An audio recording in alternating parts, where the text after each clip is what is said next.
Hello, everybody. Welcome. I see a lot of familiar faces, which is always good. There's more people coming in right now.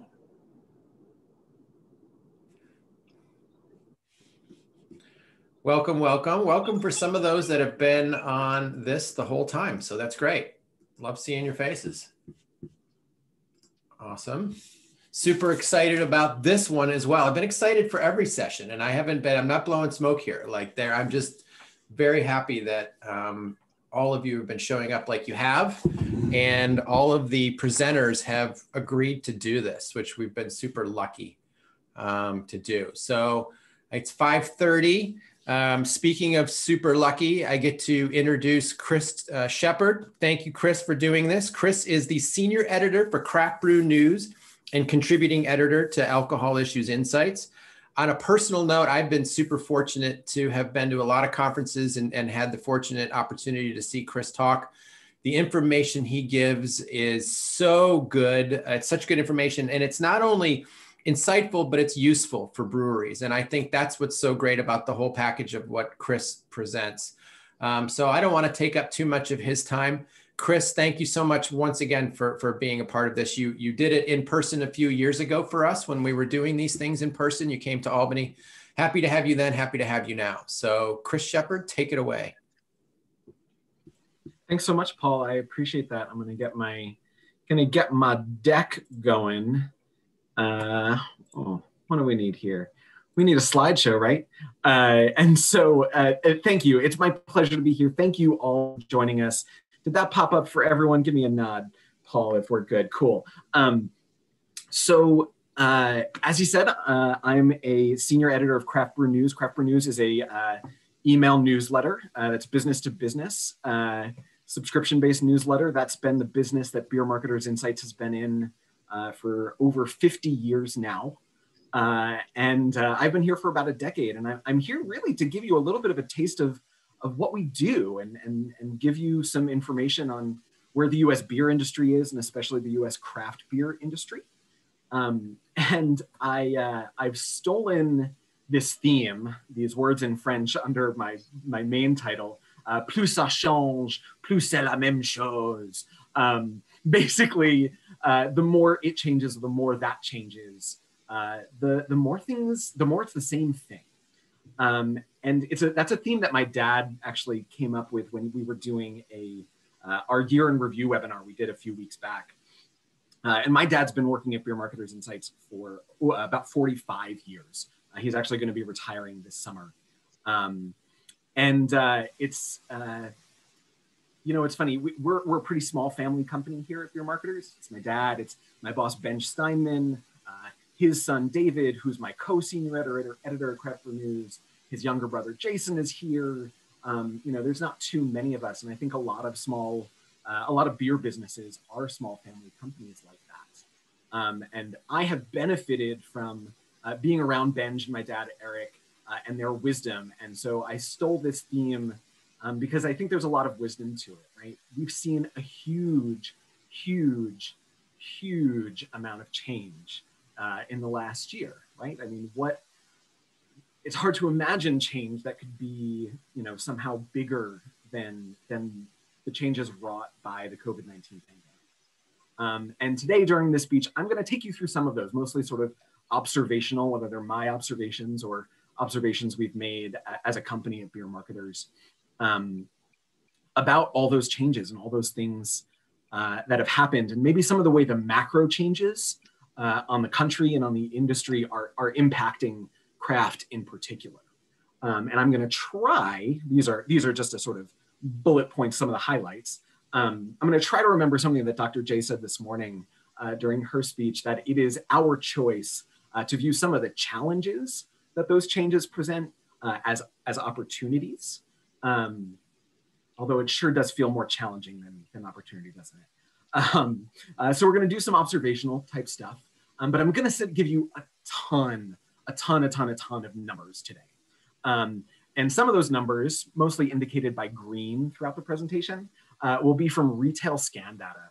Most of that's going to be from Nielsen or IRI, right? And most of it's going to be off-premise stuff, right? These are basically, when you scan that beer at the grocery store, And it's always important to remember with that data that it's not everything, right? It's just the databases of what is scanned. So there are plenty of some chain outlets, but mostly independent outlets that are included there.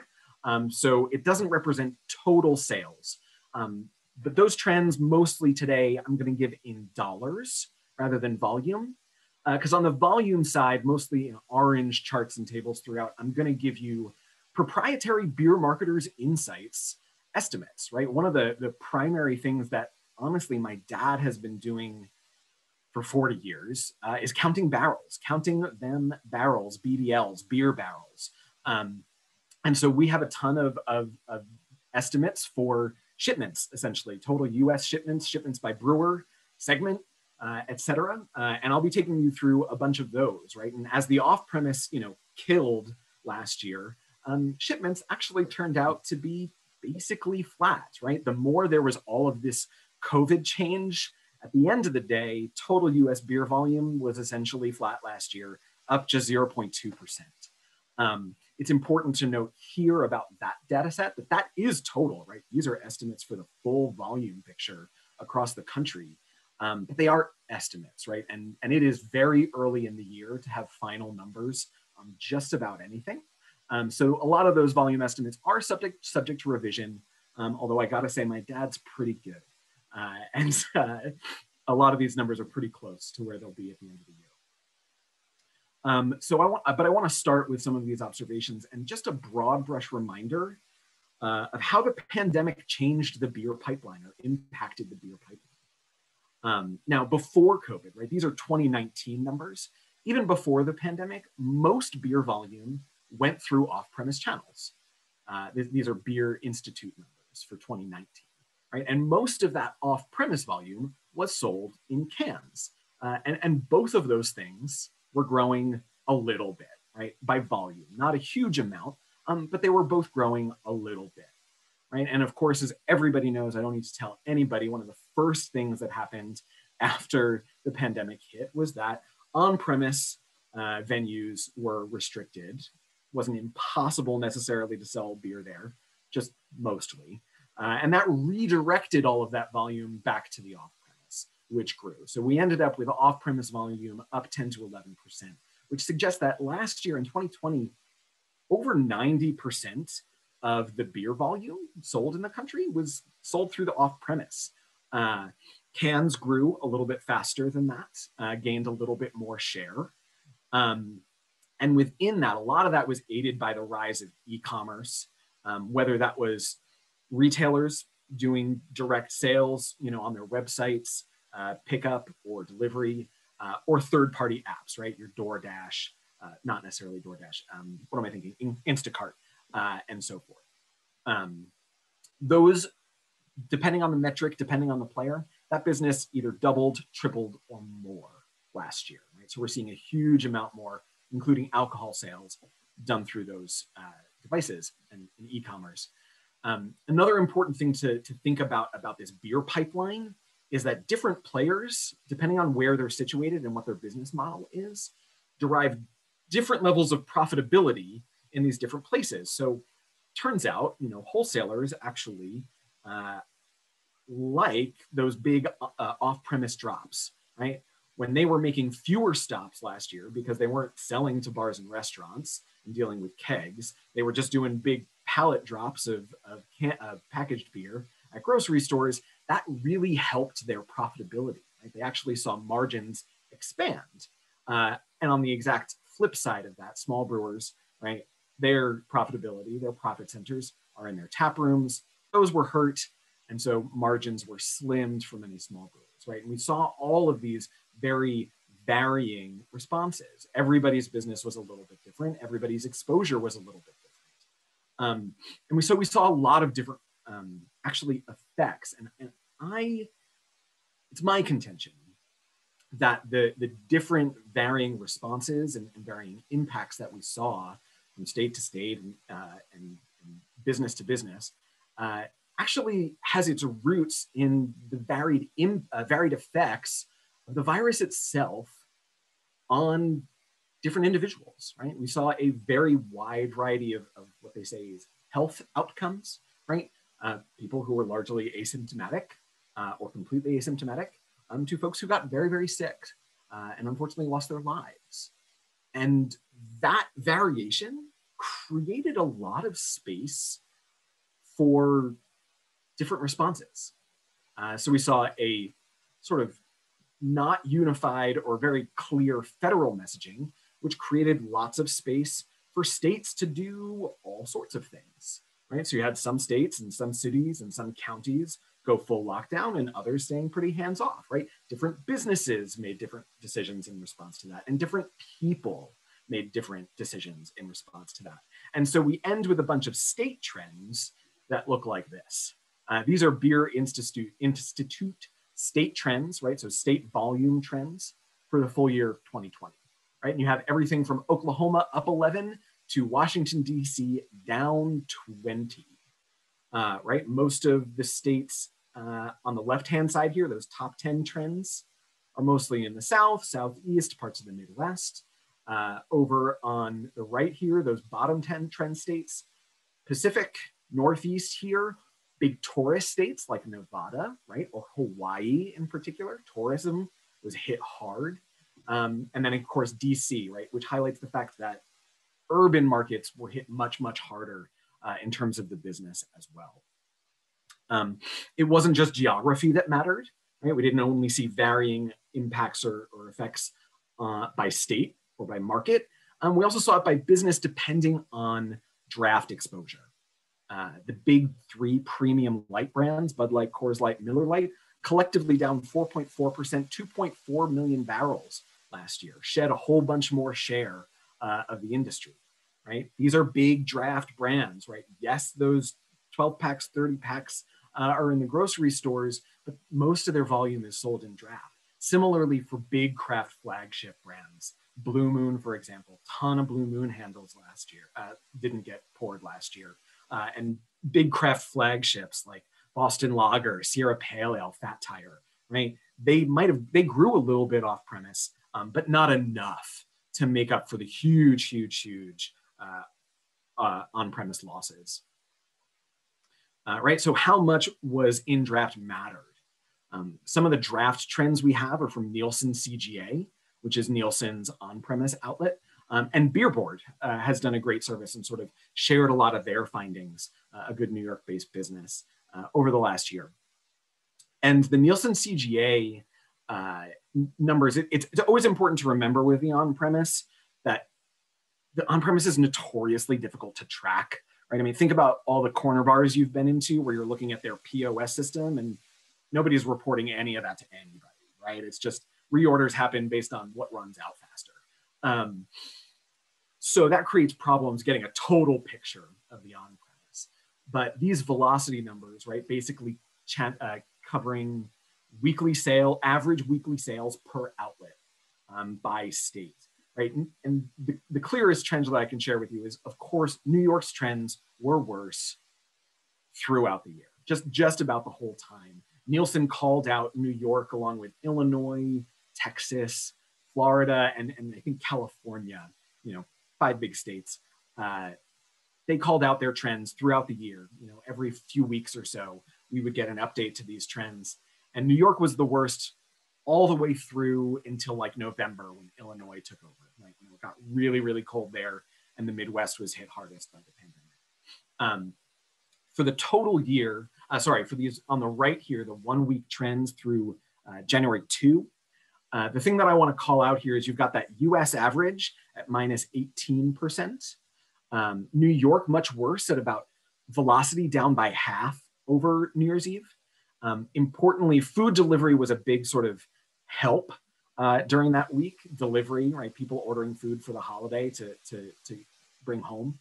But there was a really big split in New York too, right? The city's trends were really different than the rest of upstate. And at this point, I'm pretty sure it was for this, this period, Nielsen showed that the upstate trends, right, outside of the city, were essentially the same as total US, right? Down those high teens, about 20% for velocity, whereas the city was much, much, much worse, right? So again, depending on whether you were in a city where it's really hard to separate or stay away from folks, versus places in the suburbs where I am here, or further out where you have more space, right? That impacted the business as well.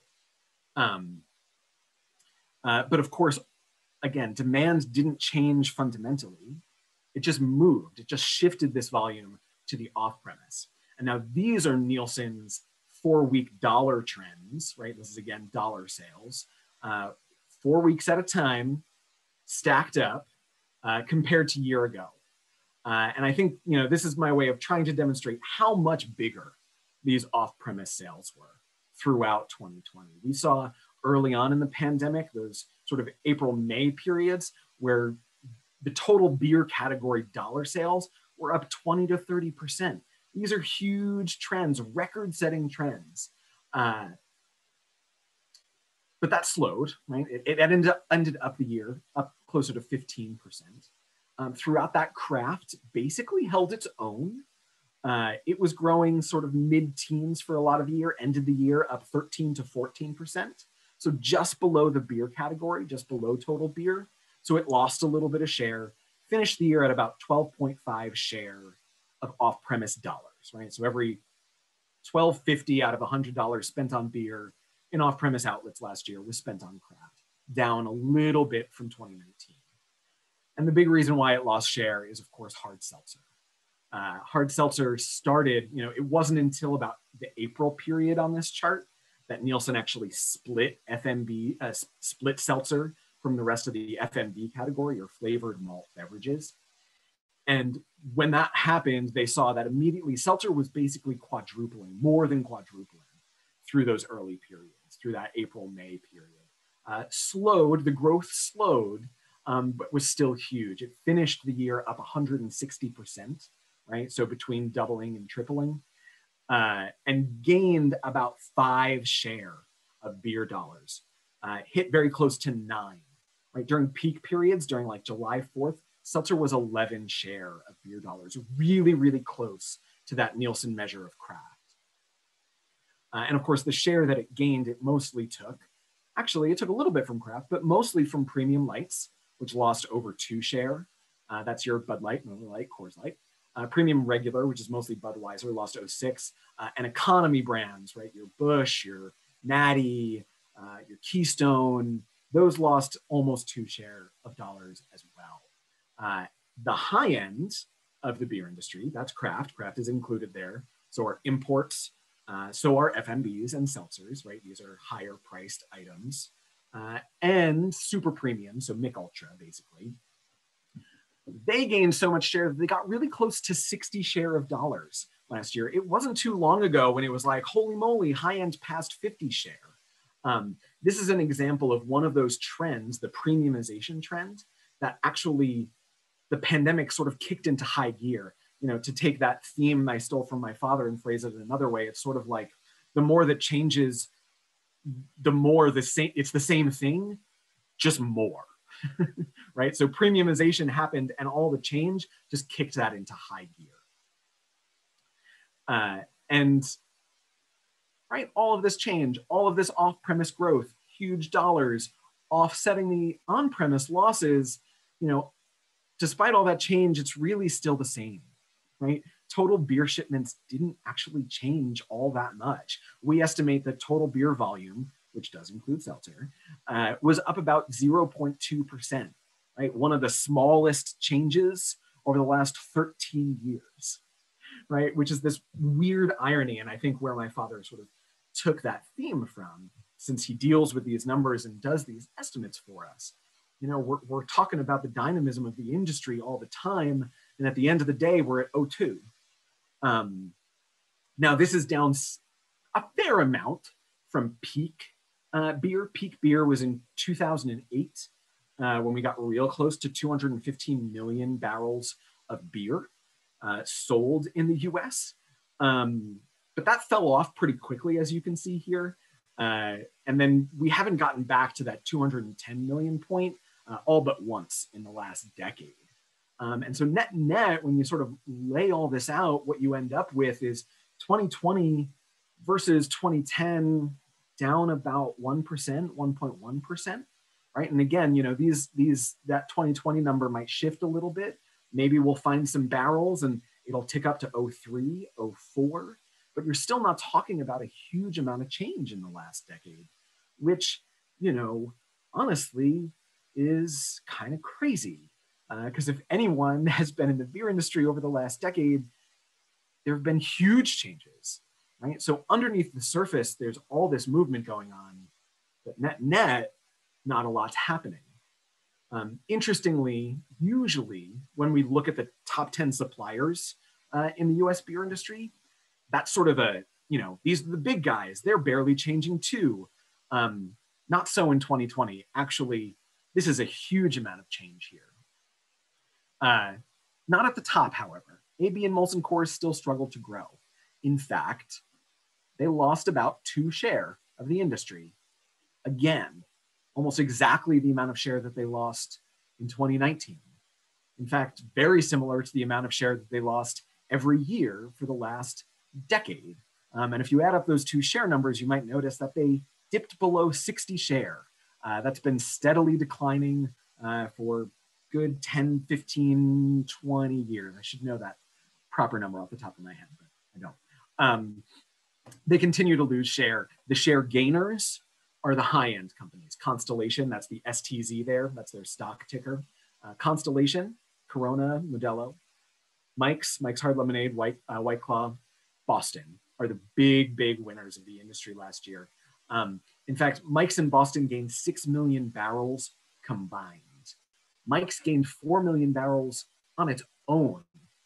Mike's went from the number 10 supplier in the industry to the number 4 supplier in the industry in 5 years. That's unprecedented, barring the only time we've seen things like that happen are through acquisition, right? When a company has bought another company to get bigger. Boston Beer grew over 2 million barrels, it reported last week. A huge amount of growth. But again, most of that, all of that, is Truly because the Sam Adams brands were down big. Twisted Tea doing better. I'm pretty sure, I don't think I'm making this up, but Jim Cook said a while ago, right, years and years ago, that he wanted Sam Adams to pass Heineken, right? Like that was one of his sort of reach goals, right? We'll get bigger than Heineken. Well, that didn't really happen. But Boston Beer got bigger than Heineken USA on the back of not beer, but hard seltzer.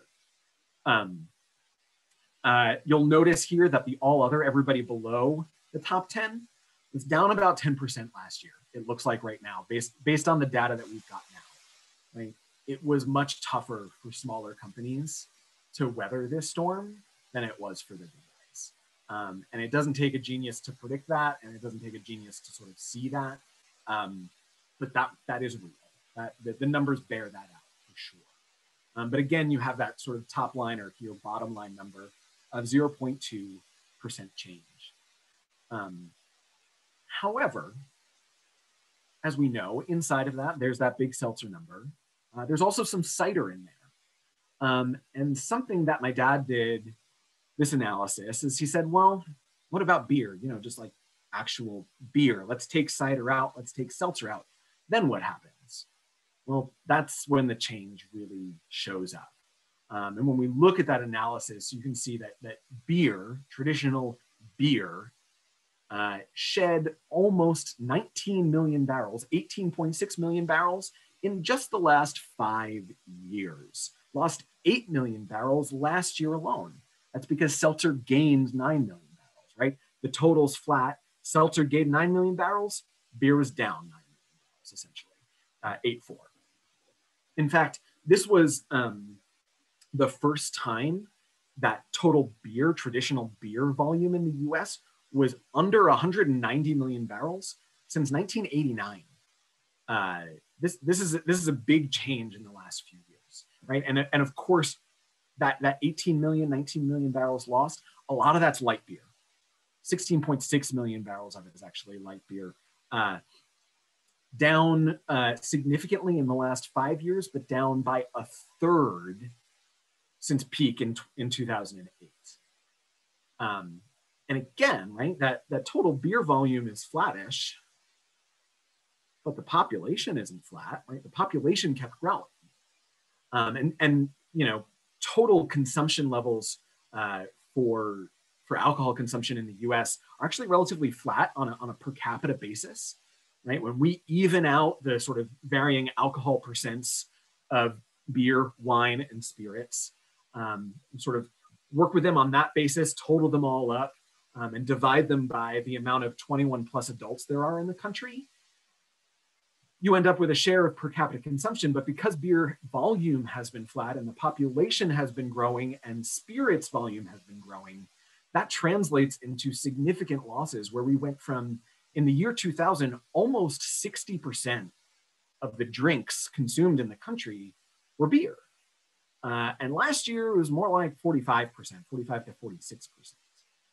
And that is a huge change over the course of 20 years. But again, that trend has been happening for a while and just sort of happened even more in 2020.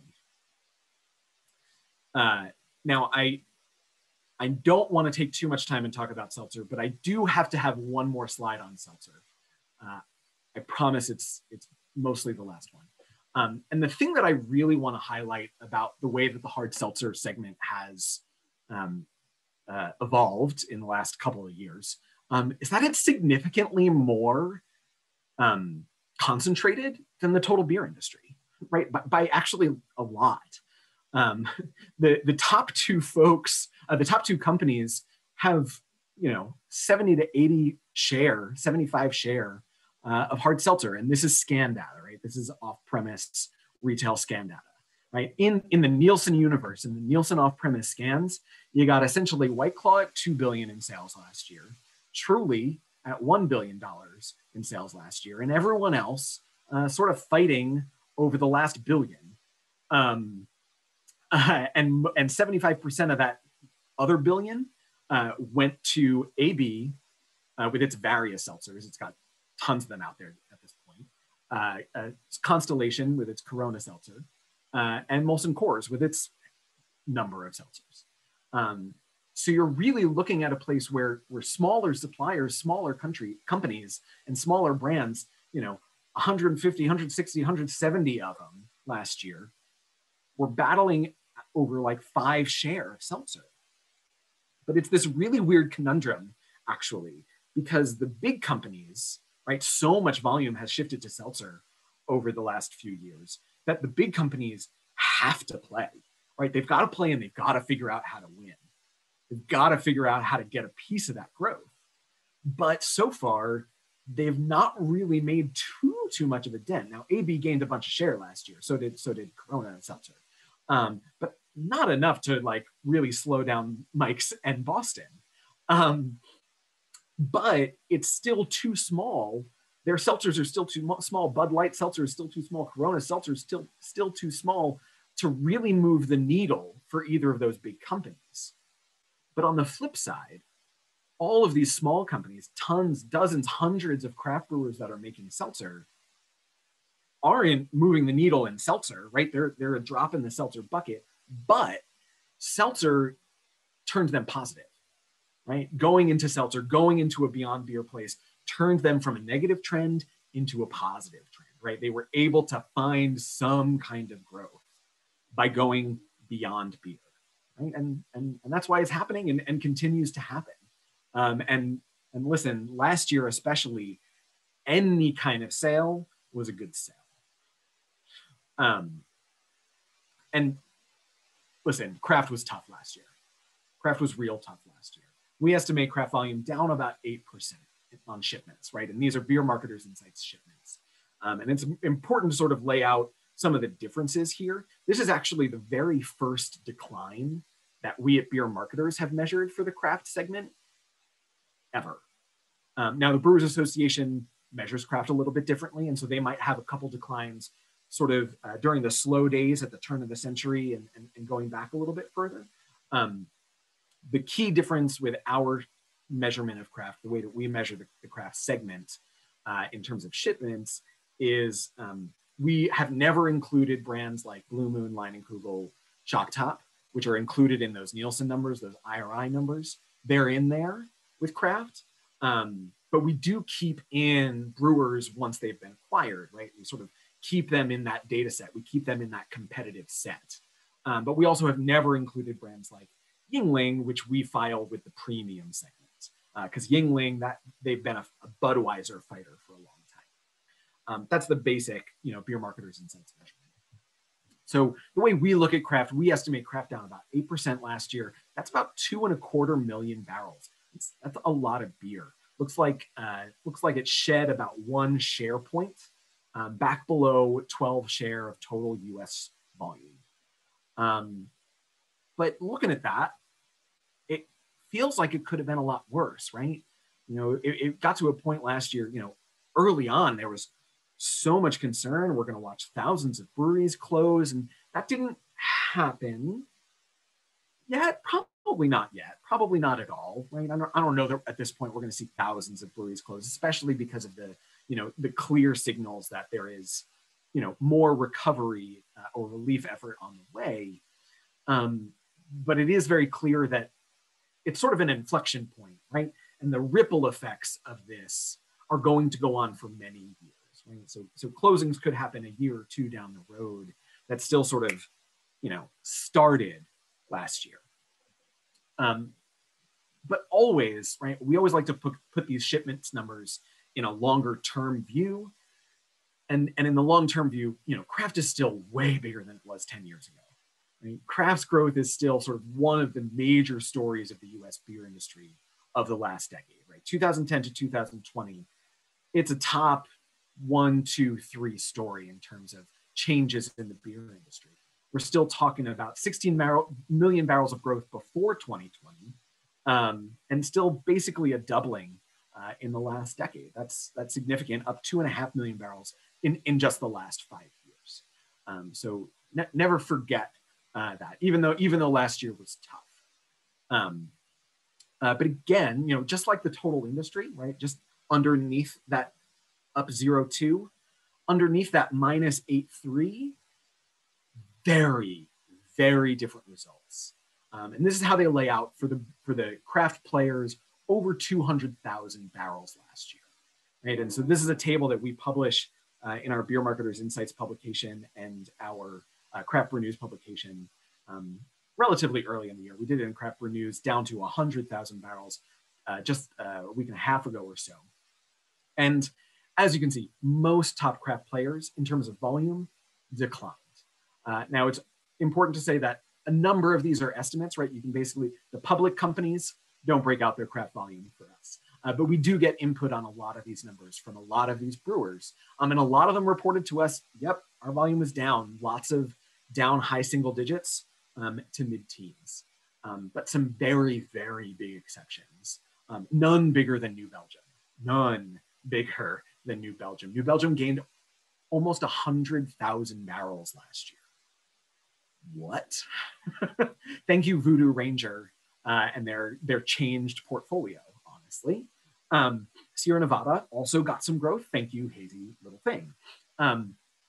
Beyond that, you had Artisanal Brewing Ventures, right, which is Southern Tier, Victory, 6 Point, as well as Bold Rock Hard Cider. They were also up solidly, but underneath that, you weren't seeing a lot of top line growth. Now you'll see all those little alls there. That indicates that inside those totals, there's something that isn't beer or something that isn't craft beer, right? There's maybe some seltzer in there, maybe there's some cider in there. But again, that led to some lifts, right? Like I was saying before, some craft brewers, seltzer is the difference between growth and no growth, right? That's true for Canarchy, right? Canarchy, Oscar Blue, Cigar City, so on and so forth. Also a little bit true for FX Matt here in New York, right? They launched a hard seltzer, and that helped them get to that plus 1%. Not so for Brooklyn, right? Brooklyn is not on this table anymore. They've been a 200,000+ barrel craft brewer for a long time. Brooklyn declined by over a third last year, their total shipments, because so much of their volume is draft in New York City, which didn't happen last year, right? And exports weren't really helped either, right? So again, so much variation. The biggest decline on this table, by the way, is that Boston beer number. right? We estimate the combo of Sam Adams and Dogfish Head down close to 20% last year. We might pull this back a little bit. It might have been a little better than that. Call it down 17, down 18. But again, so much draft, right? Like I was saying before, Sam Adams Seasonal, Boston Lager, these are huge draft brands. And that just didn't exist last year. And the off-premise growth wasn't enough to make up for it. In fact, we saw some really wide divides between strong off-premise growth and declines in the total business. And as we look at these off-premise numbers, you can sort of see some of that. You can compare that. These are the top 20 brand families in Nielsen off-premise data from Bump Williams Consulting. He's a consultant in the industry for a long time that we've got a good relationship with, compiled a lot of these numbers. And as you can see, once we zero in and focus on that off-premise, it's the complete reverse, right? You've got tons of growth. You've got 15 of the top 20 brand families growing, 10 of them by double digits, right? And again here, right, that New Belgium number predicts, right, helps us predict the fact that New Belgium actually did okay all channel. AB's Elysian is doing pretty well, also up about over 30%. Cigar City and the Canarchy outfit also up 30%. And Firestone close. Firestone got close to that.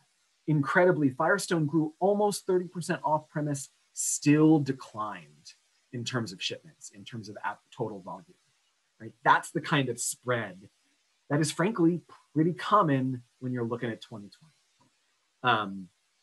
Not everybody grew, of course, in the off-premise.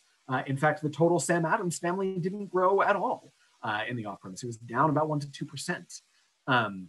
And something that's fun about this chart, this is a sort of particular moment in time. It'll never happen again.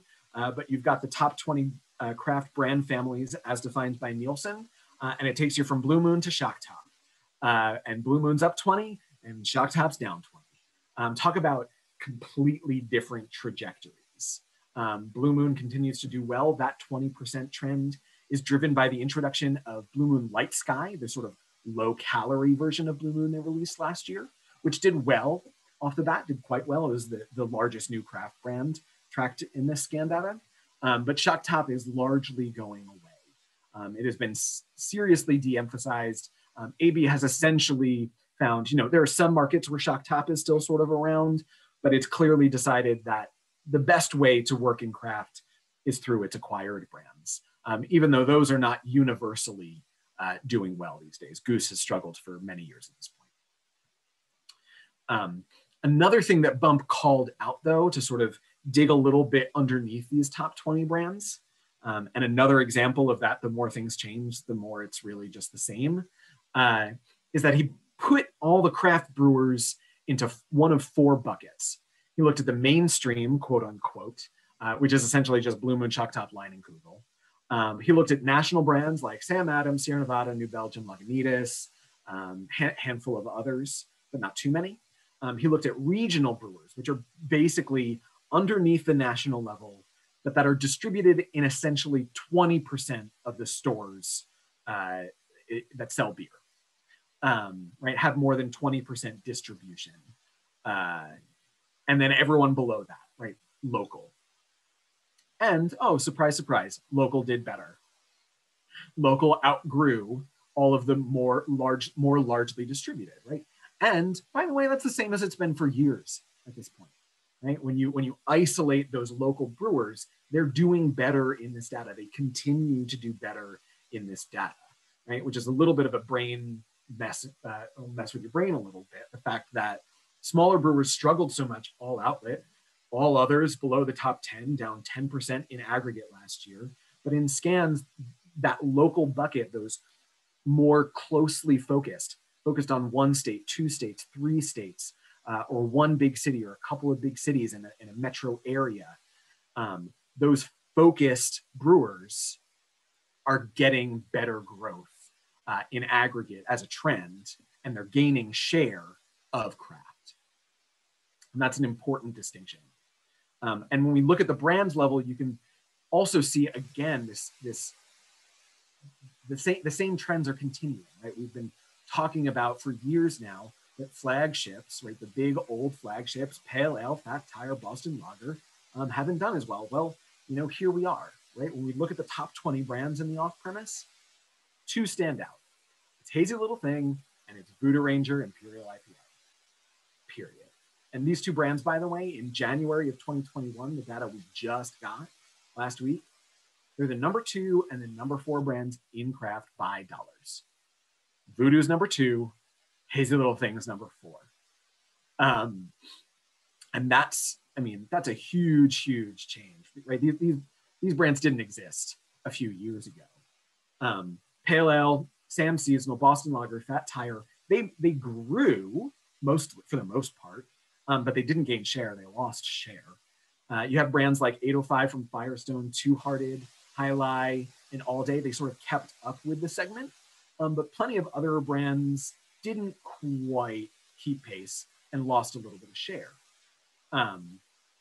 As I mentioned before, Light Sky, big off the bat. It's already a top 20 brand.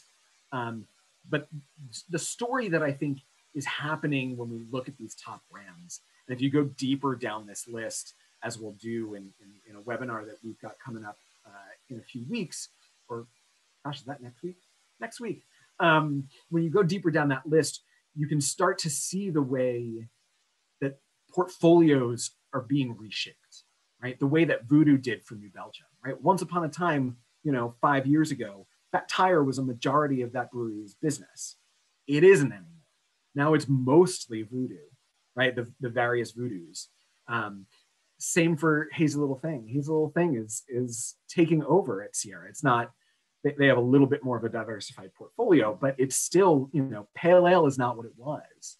And we're watching that happen at many, many other major craft players, where the portfolio is being reshaped by a newer brand that's sort of coming up in the ranks. And the brands that haven't made this top 20 list, but are slowly moving up, are really coming on. And that's happening for brewers all over the country. And as talk about more things change, the more they stay the same. No change here. No change here.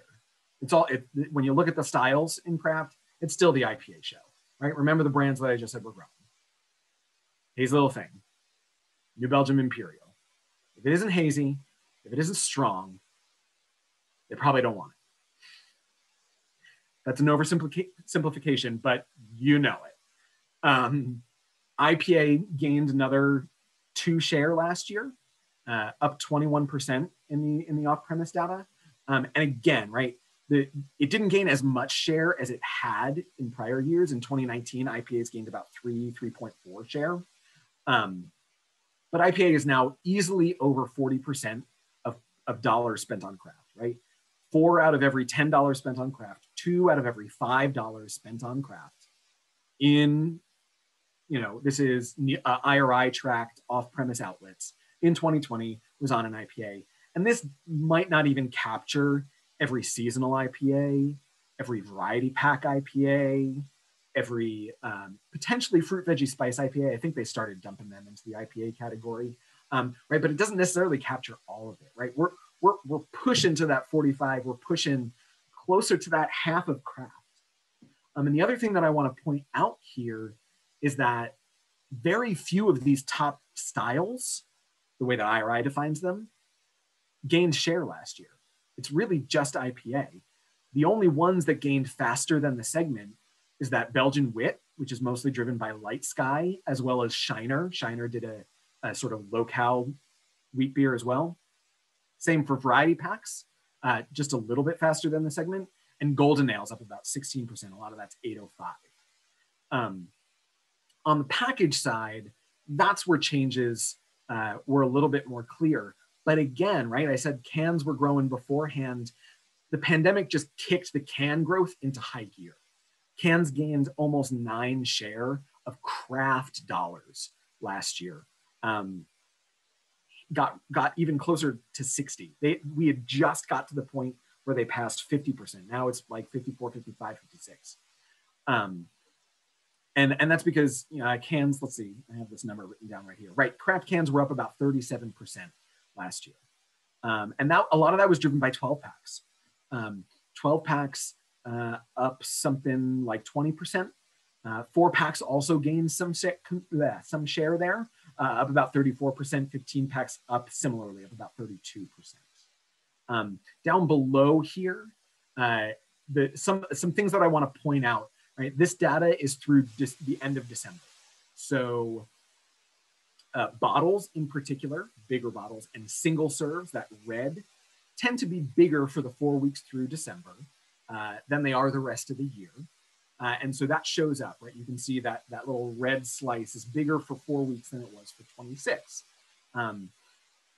Because in the holiday season, people sort of turn to Bomber's large format. But singles still lost 1 share last year. And that's, again, a trend that's been trending down for a while. Similarly, bottles, right? Bottles had a higher share for 4 weeks at the very end of the year than they did over the 26 weeks that included the summer, because cans are bigger in summer, one. And oh, right, there was that whole can shortage thing that made it really hard for a lot of craft brewers to get their beer into cans, into the grocery stores for people to buy them, right? Lots of larger craft brewers honestly sort of switched things to bottles because it was easier to get the bottles. Things that they planned to release in cans went into bottles for the first time. Right, and let's be clear that the can shortage was a direct result of the pandemic, right? It was a direct result of that volume shifting over into the off-premise when that volume would have been consumed out of kegs, in pint glasses, in the on-premise. And because cans had been winning for all beer, for craft beer, and especially for beyond beer, all of these trends got kicked into high gear. Cans exploded last year, sometimes literally.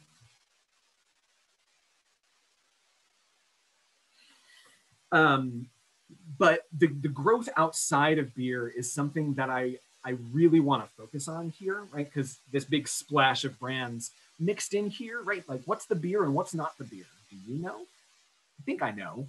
What's made with sugar and what's made with malt? Which one has some spirits in it and which one is wine? Because we're watching that it's not just beer in cans anymore. Of course, beverages, non-alcoholic beverages have been in canned soda, right? Forever. And that's growing too, by the way.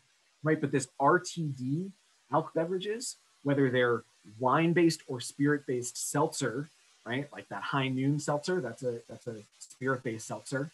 There are also some, I think the Barefoot, that's a spritzer, which isn't quite a seltzer, but is it Barefoot that's got, I think it's Barefoot that's got the seltzer brand, but it's made with wine, right? You've also got just straight up canned wine cocktails, canned cocktails all over the place. That's contributing, that's growing great guns as well. And so that's putting pressure on the can supply too. We have, oh gosh, okay. I thought I was further from the end than I was. Apologies, I got scared about time for a second. Ball Corp, right, the biggest can supplier in the country, says we're going to add 7 billion units per year of capacity in 2021, and they still don't think it's going to be enough and expect can supply to be tight through 2023. Right? Whoa. Right? That's a challenge that I think a lot of small brewers, right, have to start thinking about. How can I turn this into an opportunity? And that's not easy.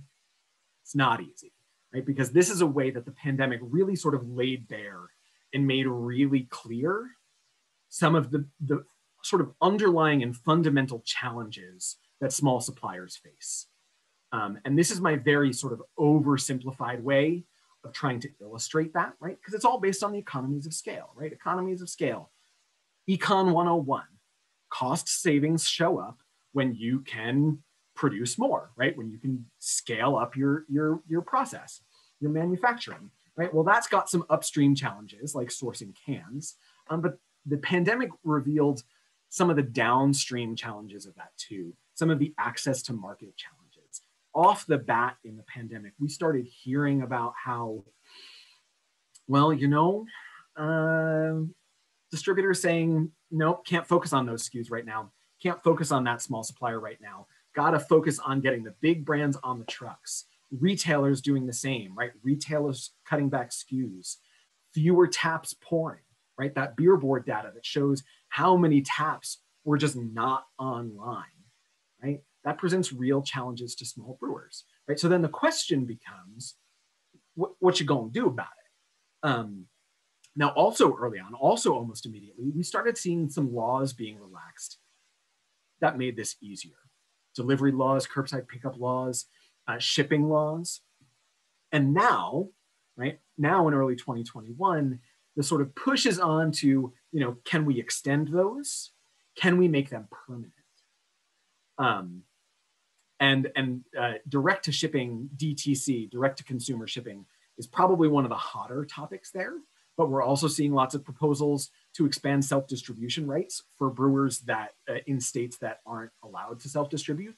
And we're also seeing franchise laws come up again as brewers try to get out of those contracts with wholesalers. The challenge here, I clicked a little bit too soon. One of the challenges here with this legislation, right? The beer industry is in a lot of ways like politics in that it's dominated for the most part by this sort of traditional caution of incumbent power, right? People who hold the power, right? Who are leaders, don't want to give it up, right? So changing things makes them a little bit nervous because they don't want to see their business go away. And so they tend to sort of hold fast to holding on to where things are.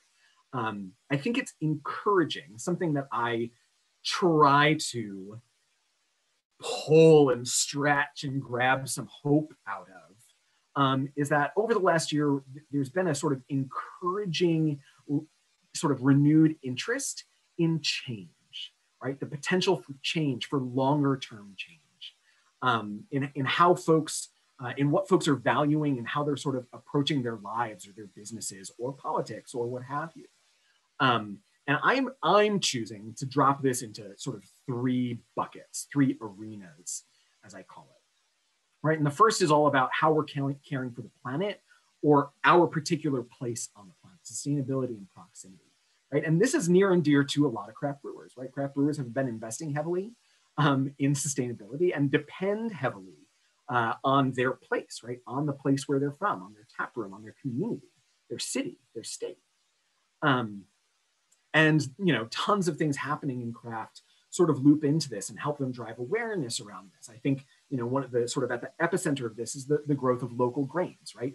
Farm breweries, right? Thinking of tap rooms in a farm brewery as a classroom where you're educating consumers about where the ingredients came from and how you're closing the economic loop in a closer, tight-knit space, right? Sort of connecting local economy with, frankly, some sustainability-minded goals, right? Reducing that travel time.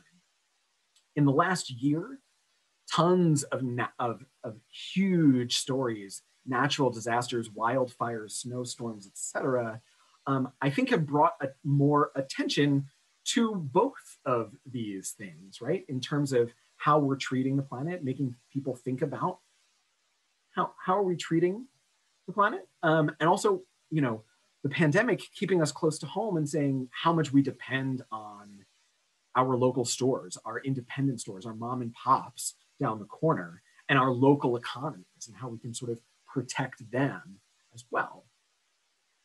Bucket two, how we care for people, inclusion, equity, justice. Also something that has been becoming much more top of mind in craft. I think, Dr. J gave a fabulous presentation this morning. And if her trajectory in the US beer industry and US craft beer industry in the last, 5 to 10 years isn't evidence enough that A, things were not and are not as they probably should be and are certainly not where they could be, and B, that there's a growing number of folks who want to get to work, isn't an example enough. There are tons of other examples of movement here, right? Of energy here.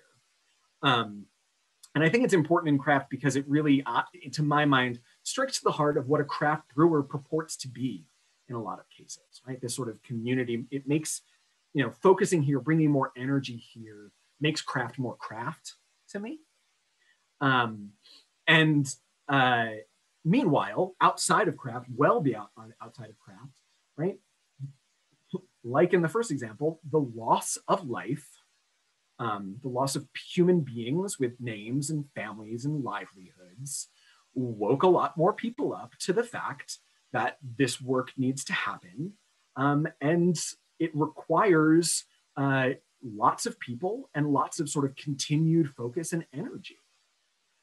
Bucket 3, how we take care of ourselves, mental health and physical health. And I think there's a growing awareness in this industry that brewers and all members of the alcohol beverage industry, in one way or another, have a special set of responsibilities to our communities, to consumers, to employees, and to ourselves. And I think there's often a general awareness of some of the risks and dangers that's associated with working in and around alcohol, but not necessarily always the most detailed understanding of how alcohol impacts health, which is something that we actually cover a lot in our Alcohol Issues Insights publication. And something that work has shown us, something that my dad writes all the time, is that the studies reveal this ambivalence towards drinking, right? Concern over the risks, but really kind of just enjoying it anyway, not really caring. I think that as an industry, there's sort of a growing sort of reckoning of how should we think about these products in the context of our own health and of the health of those around us. And, a global pandemic sure does a lot for all of us thinking about and considering and reconsidering our own habits, right? Our own, how we're managing ourselves. Because the rubber really meets the road, right? I talk about our habits. Habits are sort of like our own personal policies, right? And policy making is where the rubber meets the road. I'm gonna gloss over this cannabis moment here. Ask me about it if you like. Cannabis is a really fascinating example of a huge policy topic that actually cuts across all 3 of those arenas that I laid out on the previous slide. And again, I can talk about it if you want to, but there are tons of policy decisions that are being made all the time that impact the beer business in particular. Some of the hotter alcohol policy topics don't, in the same way that the cannabis one does, cut across sort of equity and inclusion or sustainability. They don't always sort of touch on those things, but they still fit the theme of more change. It's all the same, right? Since I've been doing this job, we've been talking about federal excise tax cuts. And right, last year it put it into stark relief, and it finally happened, and there's no change. It stays the same. Similarly with dietary guidelines, right? The dietary guideline for men was threatened to go down to 1 drink a day, but after lots of work in DC, no, we're gonna keep it the same. Both of those debates, by the way, pit the industry against public health, which is a very difficult debate to have as an industry, frankly, telling the public health folks that they're wrong. And it's my contention that that debate feels a little bit different in 2021, 2022, 2023 than it did in 2019, 2018, 2017. Some of the nitty gritty granular alcohol policy topics like residency requirements, that was struck down by the Supreme Court last year, and Tennessee's law was at least. And all of these sort of granular alc bev policy are often about control. Who controls the alcohol, and how can the government be sure that they're maintaining control of the alcohol? And that's why we have these debates over direct shipping, right? Over distribution, over third-party deliverers like Instagram, right? That get really, really difficult, right? Because it's all about who's got the control. And the industry, right? Talk about things not changing. There's always differences of opinion among different tiers of the industry, wholesalers, retailers, brewers, basically. And whether we're making cocktails to go or direct to consumer shipping happen, that's going to be, they've got very, very different views on whether that should be a thing or not. They've also got different views on how we should treat all these line blurring beyond beer beverages, right? In New York State, right? We can go to the grocery store and get beer, but we've got to go to the liquor store to get wine and spirits. But what about those canned cocktails that are sort of ABV closer to beer? What about those wine and spirits made seltzers? Should they really be sold in different places? And if that's the case, should they really be taxed differently? And oh, right, there's franchise laws in beer, but there's not in wine and spirits. What about them, right? These sort of line blurring beverages sort of open a host of policy questions that will have sort of important impacts on how the industry develops over the next decade, honestly. Big issues too at the national level. COVID recovery is going to have a big impact on the beer industry. And again, going back to those three arenas, they're all coming into play into different ways into all of these debates. And I'm going to sort of speed through because I want to take at least a couple of your questions. Oh, here it is, 6:30. You know, a lot of this I finished here with lots of these big ideas, right? Big topics, big questions. And if there's anything working at Beer Marketers Insights in the last decade has taught me, right? It's that big things change slowly, right? The beer industry, total beer, doesn't move a whole lot from year to year. But if there's anything that covering craft in those last 10 years, right? Watching the growth of craft happen over the last decade has taught me, it's that small changes can add up real quick. And that's what I've got for you today. If you want to hang out and ask questions, I'd be happy to answer them. Thank you, Ethan and Chris. I see your applause. Your little faces have been there the whole time. And thank you for your little faces. I very much appreciate it. You're going to get this deck. The recording will be on YouTube. Please email me. Give me a holler at the office. At Craft Insights, at Beer Insights is how you're going to get to us on Twitter. To be honest, we don't pay a lot of attention. I mean, we pay some attention, but we're not great. Email me with anything, any follow-ups. I'd be happy to help. We do have that webinar coming up next week. Gosh, it's next week. There'll be plenty of new stuff. It's not just going to be repeat, I promise. Anybody got anything they want to hit me with? Yeah, does anybody have any questions real quick? Just go ahead and unmute yourself and ask away.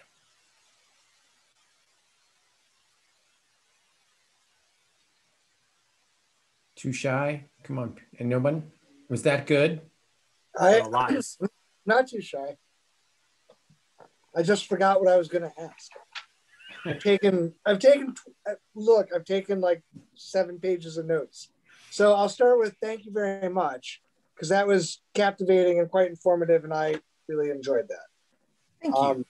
Yeah. So Paul, I'll tell you what, I'll have a question in a minute. Let me just churn a bit, because it was a lot of info. Yeah. Digest. And that's why I always, and you might have noticed there was more info on the slides than I could speak to. I realized, a couple hours ago that I was running far too long and cut some and still got to where I got. I always want to share more info with you all. And so please do reach out. Like, I'm more than happy if there's something on the slide that you're like, wait a second, I don't get that. Or can you give me more information? Yes. And I'd be happy to. So please, everyone, feel free to ping me and pull as much info out of me as you want to. Can I ask maybe a question that you data aren't probably going to answer, but you've got insights, so there you go. How has the rise of social media and interactivity with our fans had an impact on? I'm thinking especially of how styles ebb and flow, because I live in a world on one hand where you tell me that, and I mean, I'm sure the data support it, that IPAs are the king and likely to remain the king, and quite possibly are more the king even than the numbers suggest, which I think is true. But I also live in a world where people are like, yo, you didn't put enough lactose into that pastry stout, and whatever else. Like there are a lot of styles out there. I just read today that somebody put a bunch of astronaut uh, freeze-dried fruit, astronaut fruit into beer, like Absolutely. To the tune of 11 pounds per barrel or something ridiculous. Yeah. So like, how is it that I feel like innovation is now interactive instead of driven by brewers? Discuss. Yeah.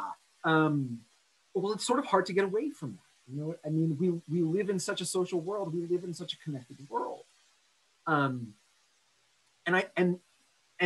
that's, you know, my gut says, and I don't study social media as a living, and I could. I don't know if I'd like my life more, but that's that's the craft beer industry's particular version of that story, right?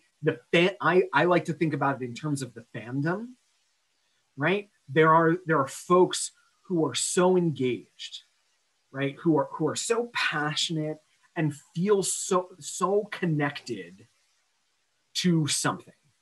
Call it beer, craft beer. Call it a TV show, a musician, a political belief, I don't know, right?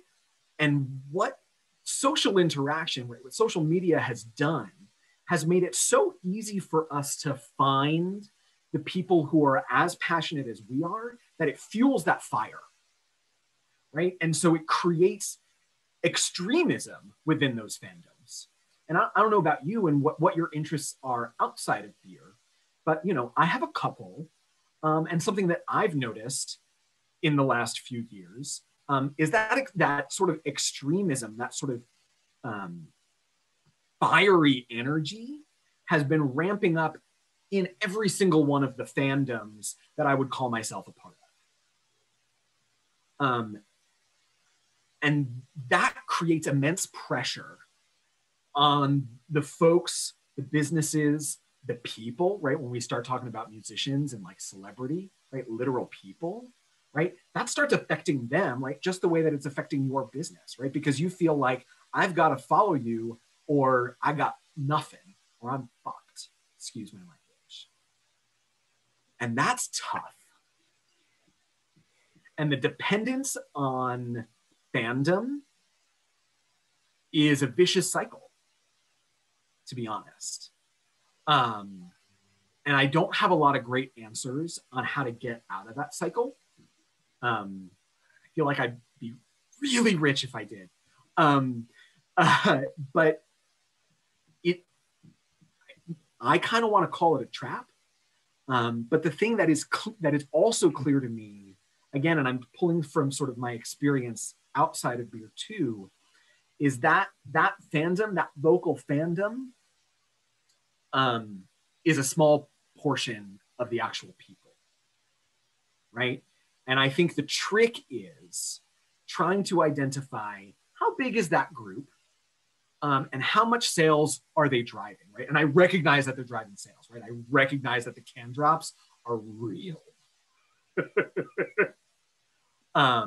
But I think the question becomes how much is really driven by them, and it wouldn't surprise me if that for businesses like yours and so many other people on the call and other small brewers, that they're driving a huge part of the business, a sort of unfairly huge side of the business.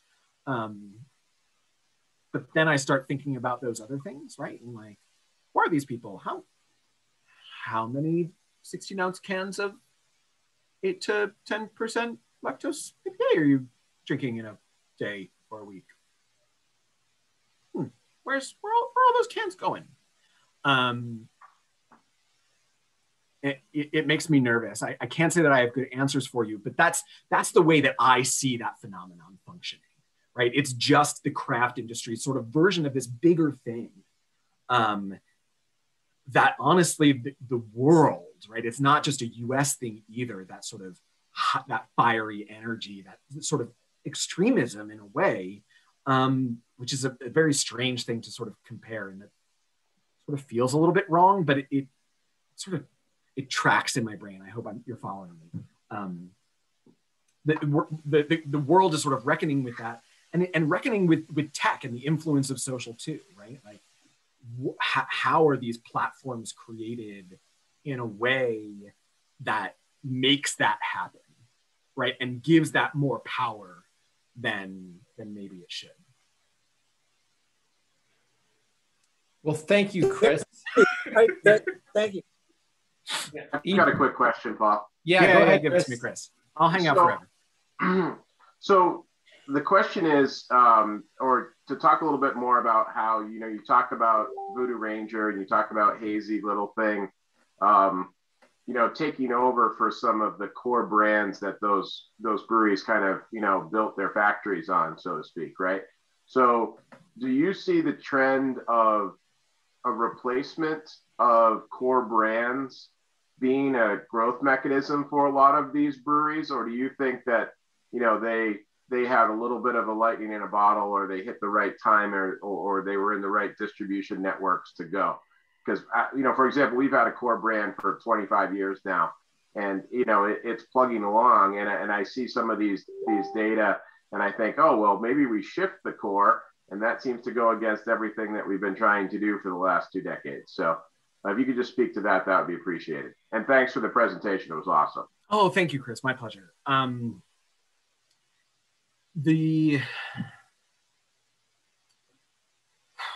think of a lot of things in response to that.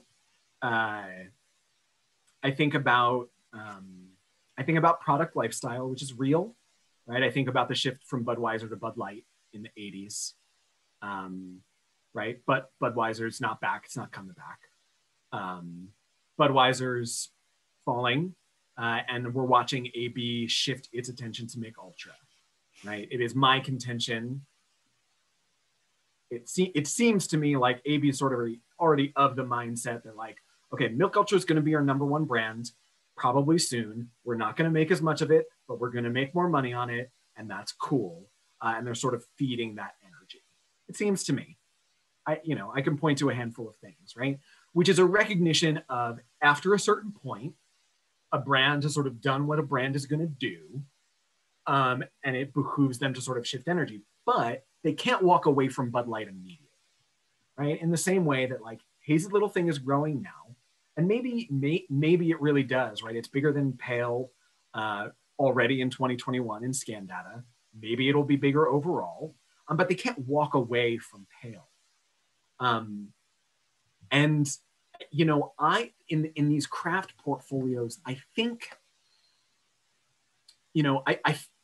I mean, New Belgium in particular is sort of like, yeah, Voodoo, right? And one of the ways that they think about Voodoo is not as one brand, but as a brand family, right? There are a bunch of Voodoos. And so there's always the opportunity to sort of rotate folks through that. So they're trying to have it both ways, right? They're trying to build a brand that they can sustain without necessarily that being the exact same beer. By the way, right, Sam Adams actually tried that first with the Rebels, which was too early, didn't work, wasn't successful for however many reasons. Potentially because the IPAs weren't what people wanted from an IPA at the time. But if New Belgium can get that right, they can they can sort of swap specific beers out. They've got a rotator in there already that's sort of built in to always be changing. They've got a variety pack in there already that's built to supply variety. But it's trying to sort of keep that mix okay while other things sort of fade. I am hard pressed to, it sort of pains me to say that maybe these old flagships aren't going to come back, and maybe core brands that have been sort of flagging, right, and slowly receding for the last few years aren't going to come back. There's nothing that can be done to right that ship. I'm wary of saying that, but I look to sort of bigger companies with smarter people who are spending lots of time thinking about that, and those are the decisions that they're making. right? It's a way of sort of feeding the growth, investing in the growth, trying to set that growth up in a way that sets it up for long term, right? Because what they don't want is 2 years from now, Fat Tire really going bad and nobody wanting Voodoo anymore. And having to reinvent that wheel again. That said, it's not clear to me that the way that, we talked about those consumers moving around, following all over the place. I don't know that they've got that nailed, but they do seem to be, they're not pulling the plug on Fat Tire, but the resources that they're devoting to it are not the same as they were 2 years ago. That answer your question? Thank you. Sometimes I get stuck in these cycles where I think I'm answering a question, but maybe I'm not. Maybe I'm just saying what the question reminds me of. I will hang out as long as y'all want. Well, any last minute questions? I just want to make sure. I mean, it's anybody want to hang out, but I want to make sure everybody got their questions in. There's a lot of information. If not, then we can go. Anybody else?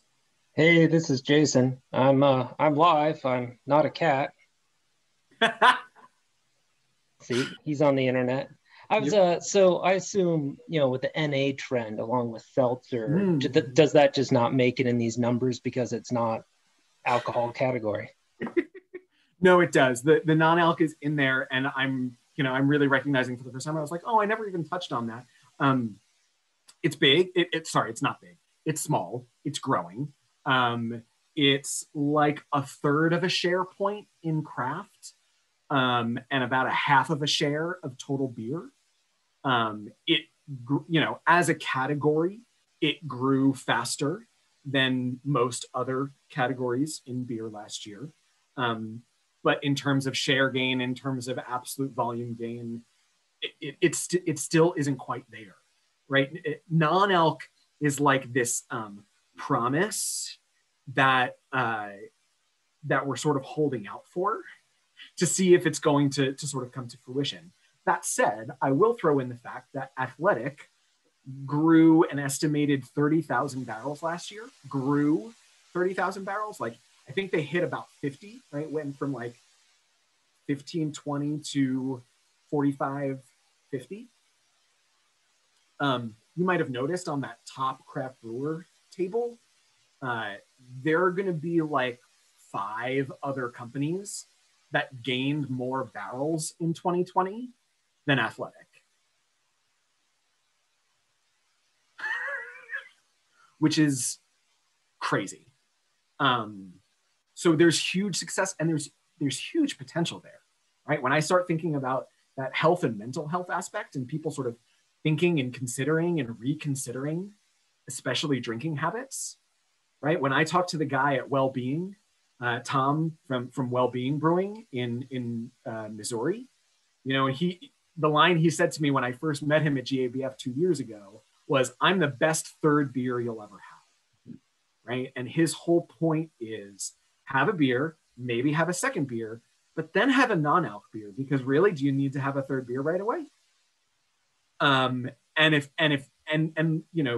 y'all, I'm sure, have tried a bunch of them. I've tried a bunch of them. And is it the same? No. Is it good enough? I think so. And so the challenge will be getting that acceptance. And I think some of the fundamentals are there. Some of the fundamentals on the consumer side in terms of questioning, some of the fundamentals on the production side in terms of getting it in place. 2021 is going to be a big year, right? We've got, Brooklyn had a great year, by the way, with its non-alc brands, right? Its draft business but it sold a bunch of special effects last year. But you've got Sam Adams and Dogfish Head both coming in, and it's not a priority for that company, but they're playing.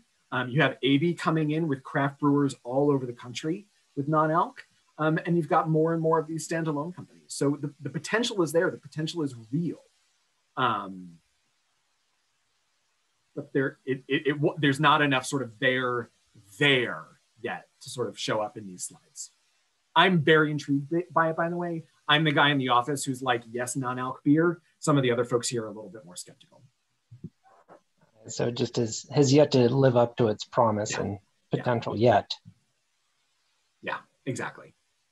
But it could, right? I mean, everyone points to Europe, right? In parts of Western Europe, where non-alc is like upwards of 10% of beer, you know, and that's real, like that's big. You know, that's about as big as craft is now, which is a long ways from now. But you know, then again, could have said that about seltzer 5 years ago. Thanks for all the hard numbers on it. Great presentation. Yeah, of course. Thank you. Awesome. Any last questions?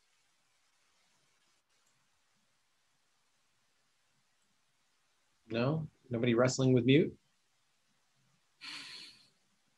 I know I was going to play a drinking game where every time you say you're muted, everybody have a drink, but everybody would be wasted by like before noon. You know, you're on mute.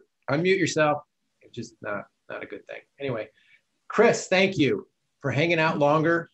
Amazing numbers. As John Anthony said, very insightful as always. We appreciate you. And and thank you for being a friend of the New York State Brewers Association with all of your knowledge and amazingness. We appreciate it. Thank you. It's my pleasure. I should have said this, but I am in New York. So that's why I like you guys so much. I'm in good old Suffern, New York in Rockland County. You know, when we can have beer together again, let's have a beer together. We'll have you March 9th of next year in Albany. We're going to be doing this live. So thank you, Chris. And thank you, everybody else. Thank you, folks. We appreciate it. And if you can subscribe to our YouTube channel. This will be on YouTube as well as all of our sessions. And we've got 9 more days. So we've got till Friday of this week and then all of next week of sessions. You can get all of the schedule on our website, which I posted a little bit earlier on chat. So thank you again, Chris. Good to see you. Thank you, everybody, for joining. And have a good night.